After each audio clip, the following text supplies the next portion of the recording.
God bless you and welcome to the channel. I pray you're having a blessed day in Jesus' mighty name. So that rat rod at the very beginning was the guy I got my new transmission from. Real cool guy, and he's going to be LS swapping that. And if God is willing, we'll have him back on the channel.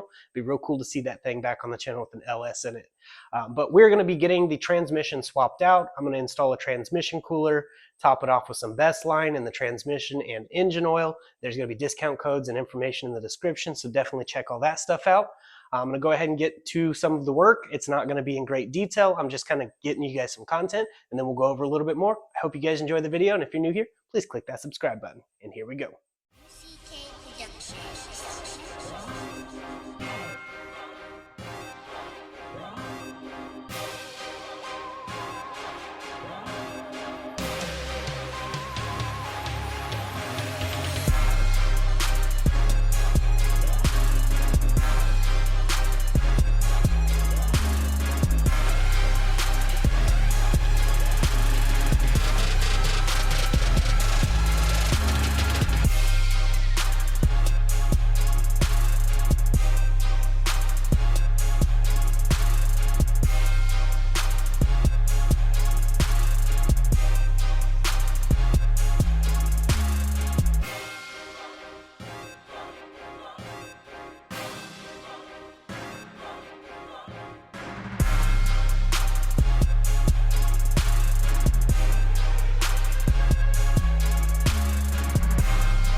Now, real quick, since I wasn't recording any audio, I was just basically recording the videos.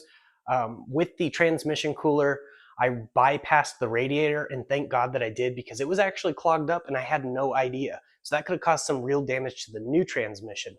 So I bypassed the radiator and went just to the transmission cooler. And you can do your research on this. You can do it however you want to. Some people run it to the radiator, then the transmission cooler, and then back to the transmission. But people have seen the fluid actually get hotter doing that.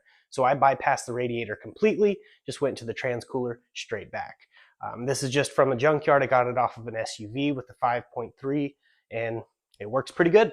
So I just wanted to point that out real quick. All right, so after getting the new transmission in and everything topped off with fresh fluid, filter, and gasket, it's still driving the exact same way. It's acting like it's starting out in third gear.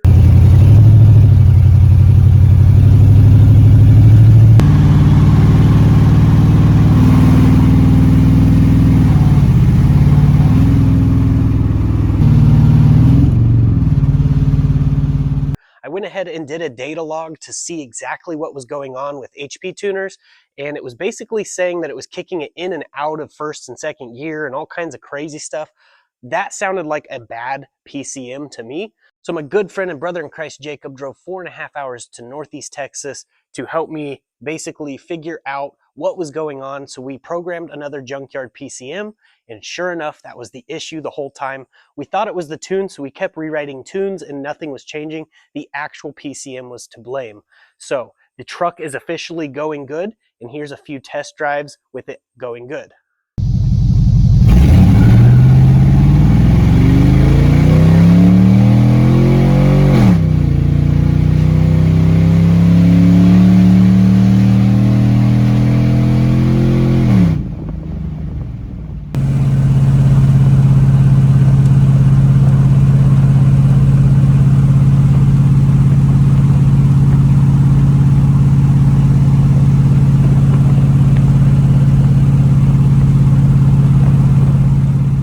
But there it is. Praise God, it shifts so good with this transmission. I was really worried I was going to have to get another transmission, but God definitely came through. He pointed me to the right problem. I had a feeling it was the PCM, and sometimes that happens. So if you're ever having that sort of issue and you've rewrote the tune over and over, and it's still doing it, just try a different computer and see if that works.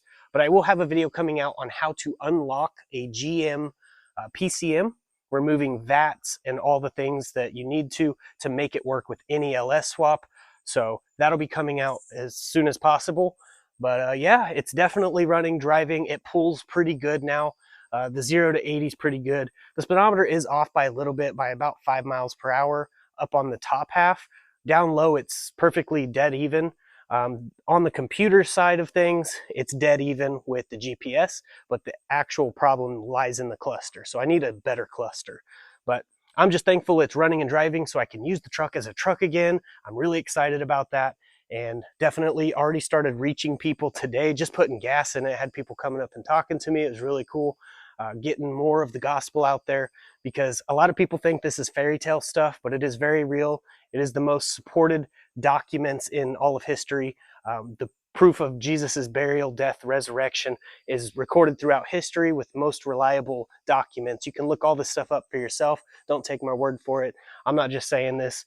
It's actually true stuff, and you just have to believe it and receive it for yourself, because I didn't believe it until I received it. And after having the revelation of Christ, it's life-changing. And that's why I'm so adamant about getting everyone to know him, because it's like having the cure for cancer and death itself. And how selfish would it be for me to keep that to myself? So I feel like it's pressed in my spirit. I need to let people know, even if they don't accept him, I still gave them that chance. So on Judgment Day, they can't say, hey, James never told me about you, so why is he getting into the kingdom and I'm not? Well, guess what? I'm telling you right now, because I love you guys. And it would be very, very evil of me to know the cure for all pain, death, disease, whatever it may be, is just right there for anyone to take. He already paid the way on the cross. And that's why I'm telling you now. And God gave me a platform to use, so I'm using it. And you don't have to stick around. No one's forcing you to stay here. But I would be honored to have you guys back on the channel.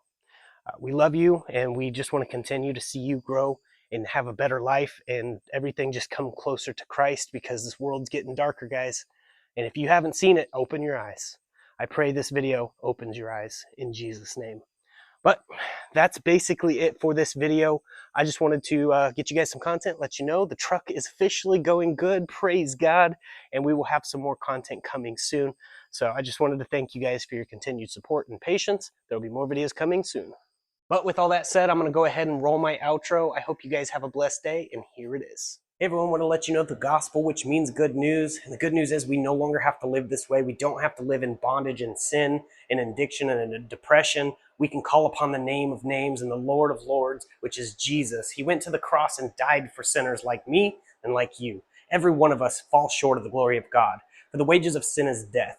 The free gift of eternal life comes through Jesus Christ and his sacrifice. All you have to do is believe in your heart and confess with your mouth that Jesus rose from the dead by the power of God, defeated sin and death for us, and you will be saved. After you're saved, the good works start to show. We're not saved by our works. We can't be saved by feeding the homeless or the poor or going and doing good deeds and stop cussing, but we are saved through our faith in Jesus Christ. And once you have that faith, those things seem to fall off. Your language will clear up, your good deeds will start flourishing, and you will show fruit that you are saved by the King of Kings. Jesus loves you, I love you, and I just wanted to let you know this truth. I know there's people that reject it, but that's their choice. God did not invent hell for us. He gave us a way out with Jesus at the cross. Hell wasn't designed for us. It was actually designed for the fallen angels and the ones that followed after Satan, and it's because of Satan's pride. So remember that whenever you see that word pride everywhere. Just remember, it's because of pride that Satan fell. Don't fall into that trap. But God also does honor our choice. If we want to live away from him, he will honor that because he loves us. Love must be free and not forced. See, God is a just God and a God of love, and he loves us so much he gave us free will to choose him or reject him. And either which way we go, he will honor. If we choose him, all the other things are going to fall off and we're going to go towards him. If we reject him, he'll honor that by sending you far from him. And hell is a place of torment. And it will also be filled with a bunch of religious fanatics who sit there shaking their finger at you because you're doing this, but they're doing even worse. They know the truth, so they're going to be held to a higher standard. As soon as you know the truth, you are held to a higher standard. So it's worse for a believer than an unbeliever. I just want to call all of my brothers and sisters out there who have backslid. I've done it, and I call them back in the name of Jesus. I pray this message reaches you. So all you have to do is believe in the finished work. It's not complicated. Open your Bible, start reading, and ask God to open your eyes. And I pray this message reaches whoever it's intended for, because I know there's a lot going on in the world. Guys, he's coming back soon. Jesus is coming. So go ahead, open your Bible, tell the world. I just want to let you know, God loves you and I love you. If you're saying in your mind, you can't love me, you don't even know me. Well, people hate each other for no reason. I get hated on all the time and people don't know me. So I can love you for no reason. But my reason comes from above.